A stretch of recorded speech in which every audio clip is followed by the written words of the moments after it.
Okay, so today's Sentinel debate is, does evil exist, and is it in the form of the conventional religious idea of a devil with his demons or not?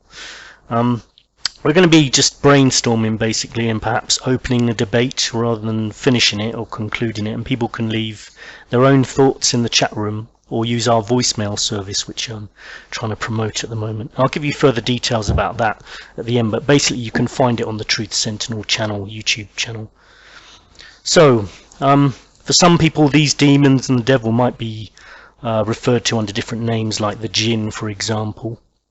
And some people even think they could have a connection to what people call aliens as well, but that's another topic. So just a reminder, the main title is, does evil exist, and is it in the form of a devil with his demons or not?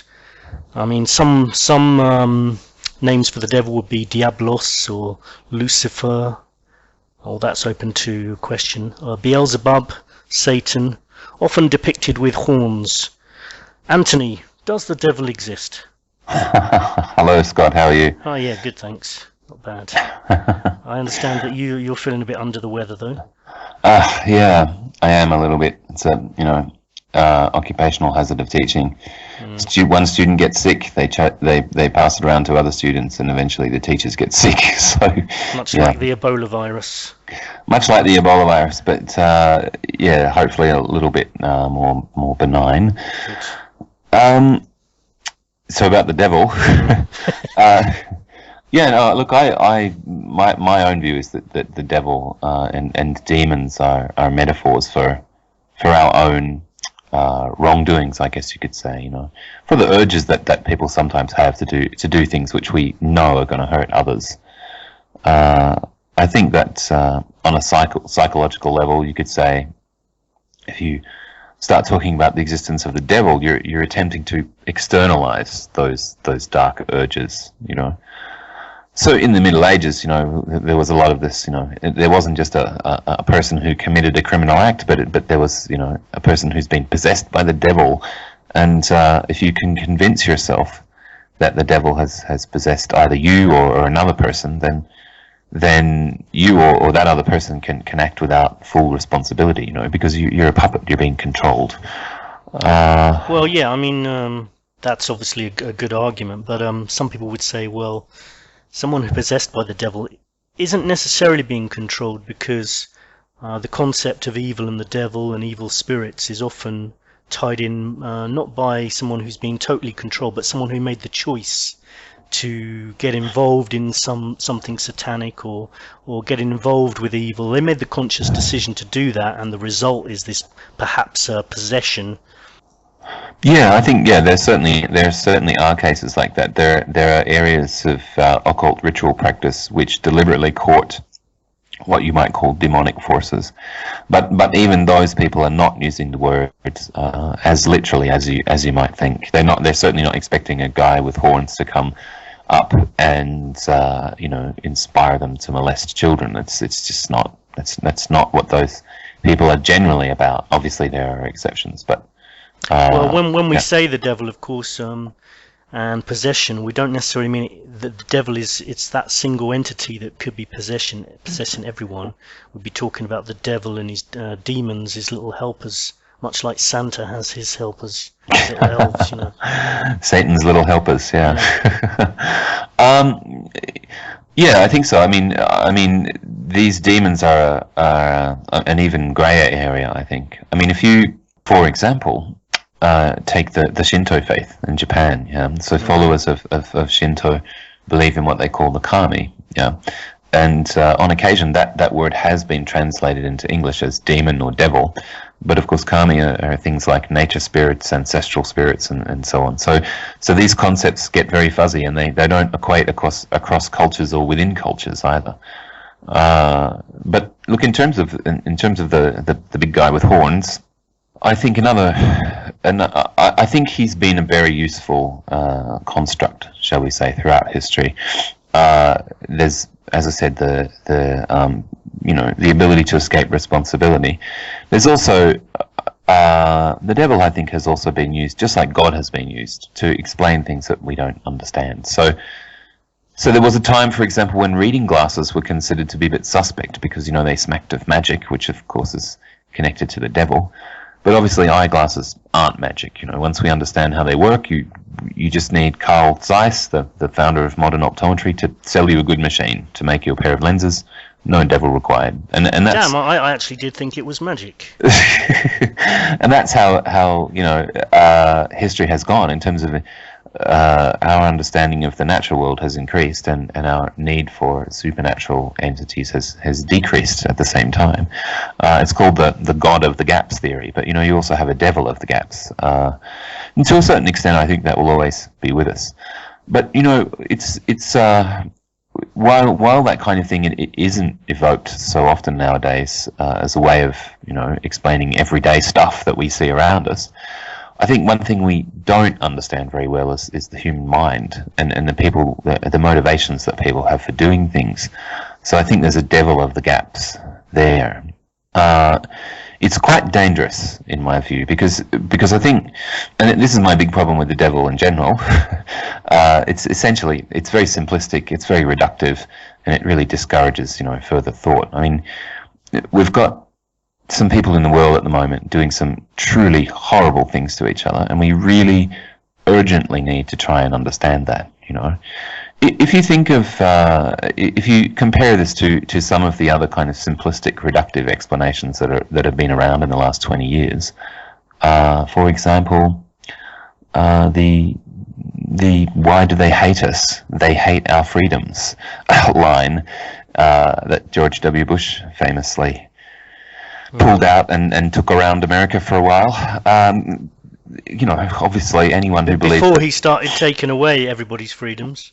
Yeah, exactly. Yes, and I mean anyone who believes that it's that simple, you know, that Islamist extremists are seeing, you know, women wearing bikinis and people able to vote and so on, and they think, right, that's our reason for, you know, trying to destroy America. Anyone who really believes that, it's totally missing the point. But it is useful for the powers that be to have a certain percentage of the population believe that, because it shuts down critical thinking. Yeah, indeed. What about people who get involved with occult practices, like you know, people who dabble with Ouija boards and or people who do worship Satan, and some of them would actually testify they've seen things which are supernatural occurring, which just defies normal explanation. I think they would, and many people who dabble in, or do more than just dabble in, ritual practices would say that they've experienced deep trance, that they've accessed, you know, other planes of existence. There, in many cases, I would say they would tell you that that entities have been involved. Yeah, I completely agree. I don't think that the fact they're saying those things necessarily means that we should, because again. Sorry, could you repeat that last bit? Cause, sure, yeah. I don't think that just because these people say that they contact spirit entities, I don't think that means we should necessarily accept that at face value. But I think some people would say they've not only contacted them, but physical things have happened, like things flying across the room. You know, those kind of things which can't be explained by normal rational thought. I agree, but I think we're entering a slightly different area there of spiritualism, which is, you know, really more about the souls of dead people than about the devil, so called. Well, no, some people would say these are, you know, they're talking to demonic powers as well. Some people might say these are people from the afterlife, but then in some ways that is connected in a way, because if you believe that there is a spirit world, it's not such a leap to believe there could be an evil spirit world.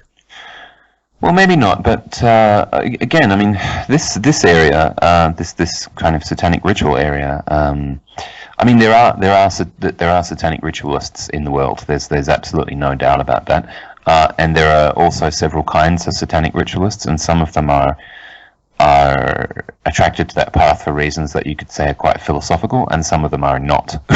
They really do want to get in touch with the guy with the big horns and, you know, like get some evil powers off him, usually so they can, you know, use those evil powers on their schoolmates. But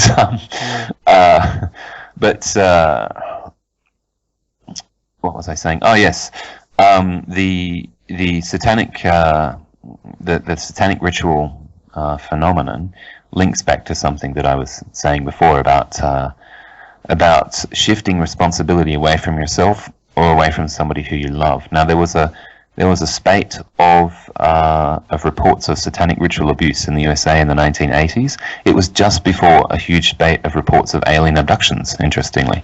But there was it was a phenomenon. This satanic ritual abuse phenomenon is how people described it. Mm-hmm. And then there was some serious research. I mean, at first, of course, social workers were just freaking out. They're getting they're ever more commonly hearing about, like little girls saying that, the devil kind of, possessed them or whatever. Yeah. And but when some serious research was done, it was found that media exposure was often the cause, and in actual fact, what was really happening in these cases was these were very tragic cases. I mean, of real sexual abuse and real rape. But the satanic ritual part of it was in, okay, not 100% of cases, but a very, very high number of cases.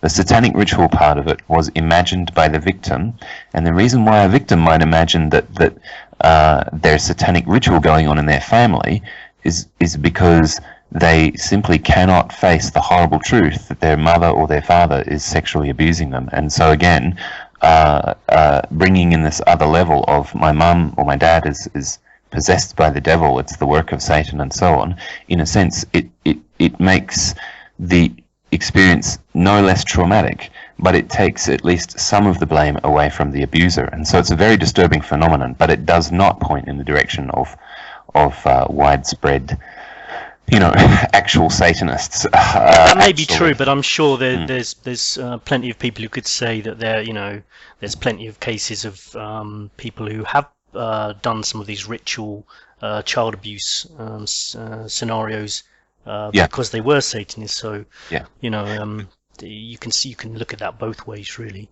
There are absolutely those cases, and I can't remember the name of the singer. Ian Watkins. Thank you very much. I think that was one of his many excursions into depravity. But those are, so the research, at least in the 80s, found in the 80s and 90s, found that yes, those cases did exist, but they were a tiny percentage. And so what we're really dealing with is very disturbing behaviour undertaken by individuals and other individuals not wanting to blame them for their horrible behaviour. So yeah, but again, it's not an absolute. We can't say that every case is like that, but it's very often the case. What about things like, have you ever seen the movie The Exorcist? I have. Do you know that was based on real events? It was a long time ago that I saw the movie, but I think I might have known that, yes. I mean, I think the boy involved was called Roland Doe. I might be wrong about that, but I think that's the case. And there's been some recent revelations from Tom Leonard, a guy who was actually there, involved with the exorcism of that boy, and he's told exactly what happened. And I mean, I can't detail it all now, but it's pretty shocking, and it involves some physical manifestations of things happening. So rather than just say somebody frothing from the mouth and violently contorting, some really weird, unexplainable phenomena occurred in that particular case. And that's not the only case. There's been exorcists, and I think these people are probably good people to ask about whether the devil exists or whether demon exists, because it's part of their daily work. Yes, if I was going to go and ask someone about something to do with English, I'd go and ask an English teacher. But if I wanted to ask about evidence of the existence of demons or devils, I might go to an exorcist. But they've seen cases of children running up walls. We can only take their word for it or ignore them, but that's what they say. They've seen really impossible situations occur in case of exorcisms. Yeah, and those reports are really quite fascinating and disturbing at the same time, I think. I don't know that we're going to get to the bottom of those in the course of this discussion, but yeah, when physical phenomena start to occur, I think that then becomes a very different issue.